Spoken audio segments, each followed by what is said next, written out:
Oi gente, boa tarde. Hoje é quarta-feira, 13 de fevereiro de 2019. Está no ar o Imaculada Notícias. E na edição de hoje você vai ver. El Chapo é condenado à prisão perpétua.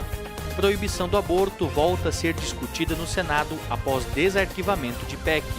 Simone Tebet vai presidir a CCJ do Senado na vaga do MDB. Tudo isso e muito mais agora no Imaculada Notícias.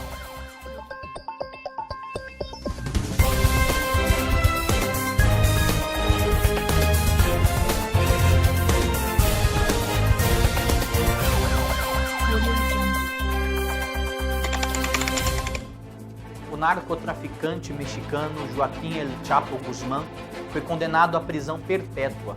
A decisão foi divulgada nesta terça-feira. Vamos acompanhar. O narcotraficante mexicano Joaquim El Chapo Guzmán foi condenado nesta terça-feira à prisão perpétua pelos 10 crimes pelos quais foi acusado de liderar um império criminoso que traficou toneladas de drogas para os Estados Unidos. Em suma, o júri condenou que Guzmán liderou o cartel de Sinaloa, um dos maiores e mais perigosos cartéis de drogas do país e do mundo, e que ele é responsável pela violência, incluindo assassinatos e contrabando de quantidades maciças de narcóticos para os Estados Unidos durante um período de décadas. One of the largest and most dangerous drug cartels in the world, and that he is responsible for violence, including murders, and the smuggling of massive amounts of narcotics into the United States over a period of decades. O julgamento durou 6 dias. Os 12 jurados decidiram que El Chapo é culpado, entre outros crimes, pelo tráfico de cocaína, heroína, metanfetamina e maconha para os Estados Unidos ao longo de 25 anos, lavagem de dinheiro e posse de armas de fogo.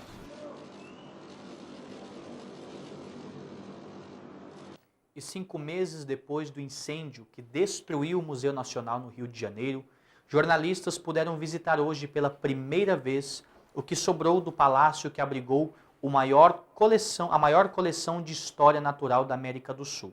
O edital que prevê a restauração da fachada do Paço de São Cristóvão, edifício que abrigava o Museu Nacional, foi publicado. Difícil de acreditar, mas no meio dos escombros, um jardim verde, uma esperança e o sinal de que o museu ainda vive. O trabalho é minucioso. Dessa peneira, o olhar clínico busca fragmentos das riquezas perdidas. A nossa expectativa é terminar esse trabalho de recuperação em 2019. É claro que isso vai depender um pouco das condições, da quantidade de acervo. Não foi só o fogo que destruiu parte da coleção do Museu Nacional. A queda também foi importante nesse processo. Nesse pavimento funcionava um auditório. Acima das vigas retorcidas estava uma exposição de fósseis e logo no terceiro pavimento estava a coleção de documentos que contava a história do museu. Até o momento, mais de 2.000 itens da coleção e fragmentos foram encontrados. Muitos objetos ainda nem foram identificados. Partes da estrutura centenária foram preservadas, como as portas. E o meteorito, a pedra, permanece intacta. Por isso se tornou o símbolo da resistência do museu. O crânio do esqueleto Luzia, o fóssil humano mais antigo da América, foi encontrado dentro de um armário. Vários objetos também devem ser resgatados do que sobrou desse mobiliário de aço. Ainda tem gavetas fechadas, tem armários em pé, e nesses armários a gente está encontrando todo um restante de acervo científico importante para a reconstituição das nossas coleções.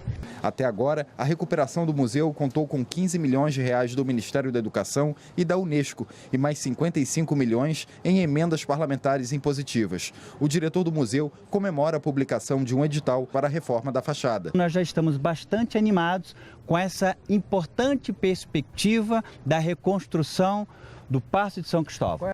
E ações movidas pela deputada federal Maria do Rosário contra o presidente Jair Bolsonaro foram suspensas pelo ministro Luiz Fux, do Supremo Tribunal Federal. A parlamentar ingressou com a medida em 2014, quando Bolsonaro afirmou que ela não merecia ser estuprada porque era muito feia. Para lhes garantir. O ministro Luiz Fux, do Supremo Tribunal Federal, suspendeu os efeitos de 2 ações penais contra o presidente Jair Bolsonaro.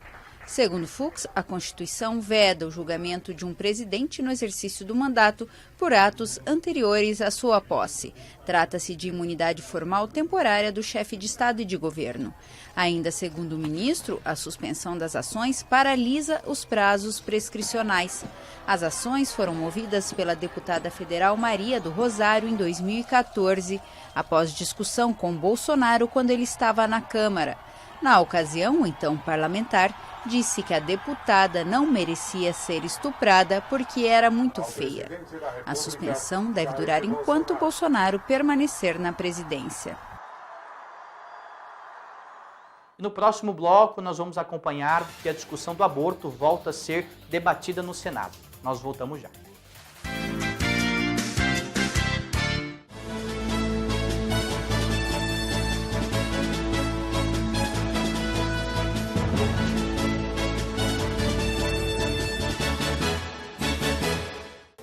A PEC 29 de 2015, que trata da proibição do aborto desde o início da gestação, volta à pauta após ter seu desarquivamento aprovado em plenário na última terça-feira. Os senadores também aprovaram a retomada da tramitação do PLS 224 de 2016, que torna mais rígida a fiscalização de barragens. O plenário do Senado decidiu desarquivar a proposta de emenda à Constituição que proíbe o aborto desde o início da gestação. A chamada PEC da Vida voltará a ser discutida na Comissão de Constituição e Justiça e no plenário, a pedido do senador Eduardo Girão, do Podemos do Ceará. O objetivo é apenas desarquivar para a gente debater o mérito na CCJ e no plenário, com o objetivo de incluir na Constituição algo que faltou, um complemento importante. Se nós reclamamos que hoje estamos tendo muita violência no nosso país, e é verdade, o princípio da violência começa no aborto. A proposta gerou divergências entre os parlamentares. Nós agora abrirmos um debate sobre a possibilidade de proibição do aborto até nessas situações seria, no meu ponto de vista, um retrocesso muito grande. Esse é um tema polêmico, é um tema que comove a sociedade como um todo e nós não podemos nos esquecer que se nós não avançarmos nessa pauta, o Supremo Tribunal Federal fará. O PPS encaminha favorável ao desarquivamento porque não há uma discussão neste momento de mérito. Esse é um debate que nós vamos fazer no momento certo e esta é uma temática que nós precisamos enfrentar, porque se não enfrentarmos, senador Girão, outros tomarão uma prerrogativa que é nossa, do Legislativo brasileiro, que é do Senado. Eu temo que algum debate venha a suscitar a possibilidade de restrição do que já existe, que são hipóteses de aborto extremíssima que tem na legislação penal brasileira.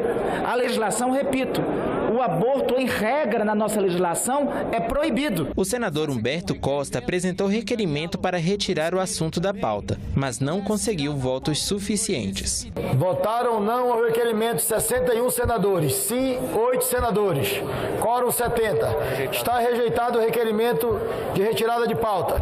Os senadores também aprovaram o desarquivamento do projeto que torna mais rigorosas as regras para a segurança das barragens. A decisão foi unânime. Nós precisamos de regras que não façam mais com que famílias, dezenas, centenas, vivam a tristeza que nós estamos vivendo em Minas Gerais. Nossa resposta tem que ser firme. A primeira delas é o desarquivamento e trazermos à discussão uma legislação mais dura que, de fato, nos permita viver dias mais tranquilos. Não tem um país no mundo mais irresponsável com as águas do que o Brasil. Nós temos agora 2 rios comprometidos em Minas Gerais. O Rio Doce e agora o Rio Paraupebas, que deverá ficar morto aí por mais de 40, 50 anos, com a taxa de oxigênio dissolvido muito baixo. Então não haverá vida nesse rio. E isso não pode acontecer, porque não há elemento mais importante para a preservação da vida humana e das novas gerações que virão do que a água. E nós continuamos acompanhando os dois casos em relação à criminalização ou descriminalização do aborto. Lembrando que a igreja é totalmente a favor da vida. Em relação às barragens, nós temos que lembrar que 2 tragédias seguidas não podemos esperar a terceira. Em reunião de líderes ontem, os senadores definiram os partidos que irão assumir a presidência das comissões do Senado. Os nomes dos presidentes e vice-presidentes devem ser votados nesta quarta-feira. O resultado é fruto de entendimento entre as legendas partidárias. Simone Tebet, aqui de Mato Grosso do Sul, ficou com a presidência da CCJ. Com a definição das legendas nas comissões do Senado, a Comissão de Constituição e Justiça, CCJ, será ocupada pela senadora Simone Tebet, do MDB do MS. Integrantes do MDB foram avisados que o nome de Simone pacificaria as relações com as demais legendas, depois da tumultuada eleição para o comando do Senado. Antes do acordo para a divisão das comissões, o PSDB chegou a cogitar disputar no voto o controle da CCJ, mas abriu mão quando viu que o partido se inclinava para o nome de Simone Tebet. Até o Palácio do Planalto recebeu bem a sinalização do nome da senadora. Isso porque temia um nome que pudesse causar dificuldade na análise de matérias de interesse do governo na principal comissão do Senado, responsável pelo parecer constitucional dos projetos. E o ministro das Relações Exteriores da Venezuela, Jorge Arreza, afirmou que não há crise humanitária em seu país. A declaração foi feita nas Nações Unidas. Em Nova York, o chanceler venezuelano Jorge Arreza negou que haja uma crise humanitária no país. Em Venezuela não há uma crise humanitária. Na Venezuela não há crise humanitária. Na Venezuela há uma economia bloqueada e assediada, e apesar dessas circunstâncias, conseguimos recuperar o nível de consumo na Venezuela de 1 milhão de toneladas de comida por mês. Arreza criticou os Estados Unidos, dizendo que o governo que ataca e ameaça é o mesmo que quer oferecer ajuda humanitária. O opositor Juan Guaidó, reconhecido por 50 nações como presidente interino da Venezuela, assegurou que em 23 de fevereiro entrará no país a ajuda humanitária enviada pelos Estados Unidos. E a CEMED, Secretaria Municipal de Educação, convoca 450 aprovados no processo seletivo de assistente de educação infantil para contratação. A relação está no Diogrande, diário oficial daqui da capital de Campo Grande, de Mato Grosso do Sul, desde ontem, dia 12. Na publicação constam os documentos necessários para apresentar na sede da Secretaria, que fica na rua Onicieto Severo Monteiro, número 460, na Vila Margarida, no dia 15 de fevereiro, a partir das 8 horas da manhã. O profissional deve participar de atividades administrativas e pedagógicas. Também deve desenvolver atividades culturais e de lazer com as crianças, auxiliar nos banhos, troca de roupas e fraldas, uso de banheiro, refeições, etc. O profissional também vai acompanhar as atividades dos professores durante a rotina de trabalho. E agora, informação sobre o nosso Papa Francisco. Na oração do Pai Nosso, há uma palavra que brilha pela sua ausência. Uma palavra que em nossos tempos, como talvez sempre, todos consideram importante a palavra eu. Foi o que disse o nosso Papa Francisco na audiência geral de hoje, 13 de fevereiro de 2019. Vamos acompanhar então. Ma non dimenticare questo. Manca la parola io. Se prega col tu e con il noi. È un buon insegnamento di Gesù, non dimenticarlo. Perché? Perché non c'è spazio per l'individualismo nel dialogo con Dio. Non c'è ostentazione dei propri problemi come se noi fossimo gli unici al mondo a soffrire. Non c'è preghiera elevata a Dio che non sia la preghiera di una comunità di fratelli e sorelle, il noi. Siamo in comunità, siamo fratelli e sorelle, siamo un popolo che prega, noi. E a audiência na íntegra você acompanha hoje às 7h30 da noite aqui na TV Imaculada Conceição. E nós ficamos por aqui, lembrando que voltamos amanhã às 17h30 aqui na TV Imaculada Conceição. Continue com a gente com a nossa programação. Já já o Rosário em seu lar entra em nossa telinha. Louvado seja nosso Senhor Jesus Cristo, para sempre seja louvado. Salve Maria Imaculada. Até amanhã.